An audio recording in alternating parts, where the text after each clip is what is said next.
Carbon की एक प्रमुख प्रॉपर्टी है, गुण है अपरूपता, एलेट्रॉपी। इसे हम क्या समझते हैं? तो यह है कि कार्बन के विभिन्न भौतिक रूप में विभिन्न यौगिक प्राप्त होते हैं जो कि प्रकृति में अपने आप पाए जाते हैं। तो इसको शुद्ध रूप में अगर हम प्राप्त करते हैं या फिर कुछ थोड़ा मिक्स भी हो सकता है, तो यहाँ जब रवादार रूप में जब हम प्राप्त करते हैं तब उसे हम क्रिस्टलाइन फॉर्म कहते हैं। इसमें डायमंड, ग्रेफाइट और बकमिंस्टर फुलरिन, जो अभी हाल में ही पता चला है, यह 3 आते हैं।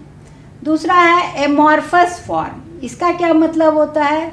यह बेरवादार है, यानी कि यह क्रिस्टल्स जो रेगुलर रिपीटेटिव जो तत्वों का खास बंधन बनाकर बनाने की जो गुण है वो इसमें नहीं दिखाई पड़ता है। तो इस तरह के फॉर्म को हम लोग कहते हैं एमॉर्फस फॉर्म।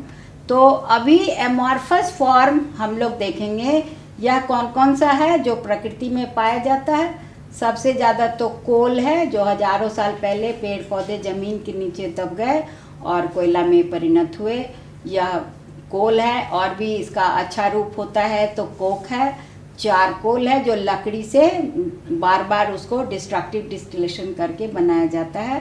इसी प्रकार से एनिमल चारकोल भी बनाया जाता है। ये सब हमारा जो है एमॉर्फस फॉर्म कार्बन का कहलाता है। तो पहले मैंने लिखा था क्रिस्टलाइन फॉर्म, जिसमें डायमंड, ग्रेफाइट और बकमिंस्टर फुलरिन आएगा। इसमें कुछ भी और भी चीज़ नहीं मिला हुआ है, यही हम लोग देखेंगे।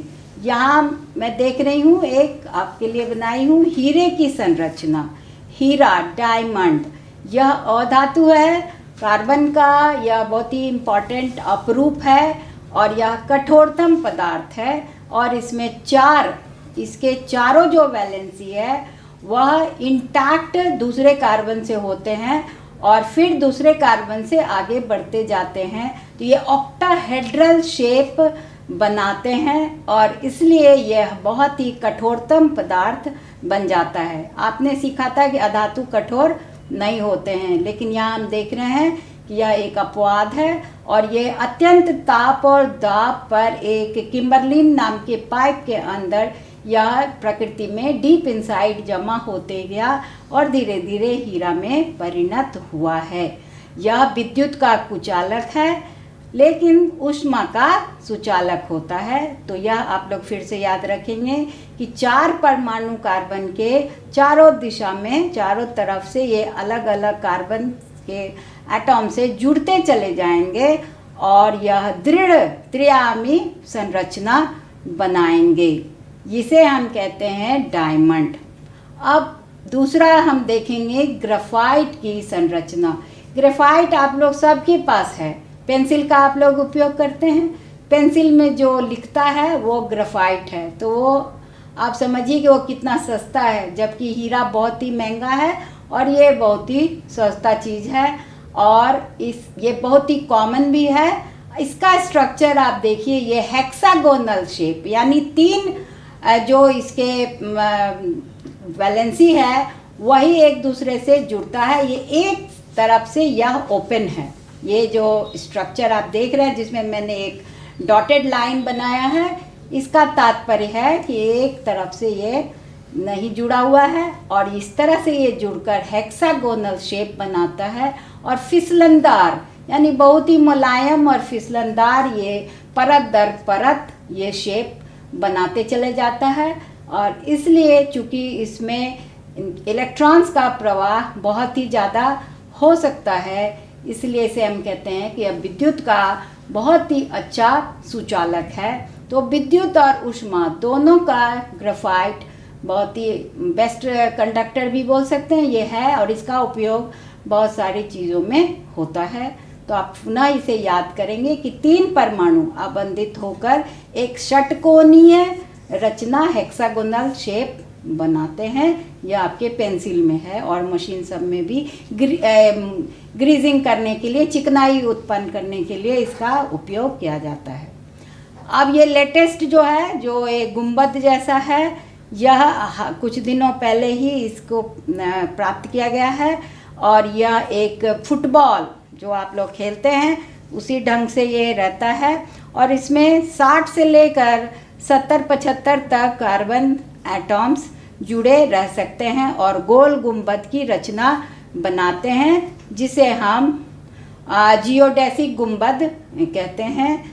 तो यहाँ आपने देखा कि हेक्सागोनल, पेंटागोनल, ये दोनों शेप्स इसमें दिखाई पड़ रहा है। और इस तरह से यह C60 यानी मिनिमम 60 और 60 से थोड़ा ज़्यादा भी कार्बन इसमें जुड़ सकते हैं। और ये एक गुंबद बनाया जिसे हम जियोडेसिक गुंबद की रचना के समान मानते हैं। तो यह साइंटिस्ट बकमिंस्टर फुलरिन के नाम पर इसको दिया गया है। तो यह हमारा क्रिस्टलाइन फॉर्म हो गया। और इन तीनों को हमने सीखा, हीरे की संरचना, ग्रेफाइट की संरचना और यह C60 बकमिंस्टर फुलरिन की संरचना। आप लोग भी इसको बनाएंगे, कोशिश करेंगे और फिर और इसके बारे में सीखेंगे। तो एलेट्रॉपी क्या है, पुनः मैं दोहरा दूं कि यह डिफरेंट फॉर्म्स में, फिजिकल डिफरेंट फॉर्म्स, भौतिक जो गुण है उसकी जो प्रकृति है वो अलग अलग दिखती है। तो उस हिसाब से तो हम लोग कह सकते हैं कि यह अलग अलग चीज़ है, लेकिन बिल्कुल ही नहीं, क्योंकि ये रासायनिक जब इससे प्रतिक्रिया कराई जाती है तो कार्बन के जितने रासायनिक गुण हैं यह सब ये दिखलाते हैं। इसलिए यह एक ही पदार्थ हैं लेकिन अलग अलग फॉर्म में मिलते हैं। इसी घटना को हम अपरूपता कहते हैं। और ये सारी चीज़ें जो मैंने आपको दिखलाया, क्रिस्टलाइन और एमॉर्फस फॉर्म्स, ये सब प्रकृति में अपने आप पाए जाते हैं। तो स्टूडेंट्स, आपने आज carbon and it's compounds, carbon और उसके यौगिक के बारे में देखा कि कितने तरह की चीज़ें हमारे घरों में मिलती है जिसमें सब कुछ जलकर कार्बन ही परिणत होता है। तो ये हमें पता चला कि कार्बन सबसे प्रमुख पदार्थ है और इनका जो बंधन है वह सहसंयोजी बंधन ये बनाएंगे। इनके विभिन्न अपरूप प्रकृति में मिलते हैं। तो ये सब कुछ बहुत ही इंटरेस्टिंग है, आप लोग इसको खोजेंगे। और मेरा आपसे आग्रह है कि आप ये सहसंयोजी बंधन को अच्छे से सीखकर आप सिंगल कोवेलेंट कार्बन का जो संतृप्त हाइड्रोकार्बन और असंतृप्त हाइड्रोकार्बन, इसको आप अपना प्रैक्टिस करेंगे। जितना स्ट्रक्चर्स आप बनाएंगे यौगिकों का, उतना ही आपके लिए इंटरेस्टिंग भी होता चला जाएगा और आसान भी होता चला जाएगा। तो फिर हम लोग बाद में मिलेंगे। अभी के लिए आपका बहुत ही धन्यवाद।